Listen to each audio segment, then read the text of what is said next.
അഞ്ചരക്കണ്ടി ഗ്രാമപഞ്ചായത്ത് കാരുണ്യം Buds rehabilitation സെന്ററിന്റെ പുതിയ ബസ് മുഖ്യമന്ത്രി പിണറായി വിജയൻ ഫ്ലാഗ് ഓഫ് ചെയ്തു.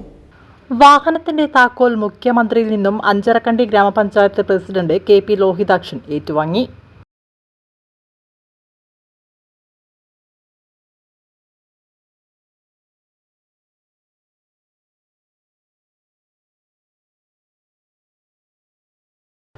കണ്ണൂർ ജില്ലാ പഞ്ചായത്തിന്റെ വാർഷിക പദ്ധതിയിൽ ഉൾപ്പെടുത്തി ഇന്നോസ് എയർ പ്രൊഡക്ട്സ് പ്രൈവറ്റ് ലിമിറ്റഡിന്റെ CSR ഫണ്ട് ഉപയോഗിച്ചാണ് ബസ് വാങ്ങിയത്. 27 വിദ്യാർത്ഥികൾ പഠിക്കുന്ന സ്ഥാപനമാണ് Karunyam Buds Rehabilitation Centre. Pinarayi convention centre പരിസരത്ത് നടന്ന പരിപാടിയിൽ ഡോക്ടർ V ശിവദാസൻ MP, ജില്ലാ panchayat president advocate KK Rathnakumari, Anjarakandy ഗ്രാമപഞ്ചായത്ത് വൈസ് പ്രസിഡന്റ് T പ്രസന്ന, ക്ഷേമകാര്യ സ്ഥിരം സമിതി അധ്യക്ഷ EK സരിത, ജില്ലാ പഞ്ചായത്ത് അംഗം ചന്ദ്രൻ കല്യാട്ട്, പഞ്ചായത്ത് അംഗങ്ങളായ V Sajitha, TV Prajeesh, MK Abdul Khader, K Sudhakaran, BB Vatsala, CDS chairperson N Usha, panchayat assistant secretary TV Suneesh, Innos products private limited senior manager M Chandran Mohan എന്നിവർ പങ്കെടുത്തു.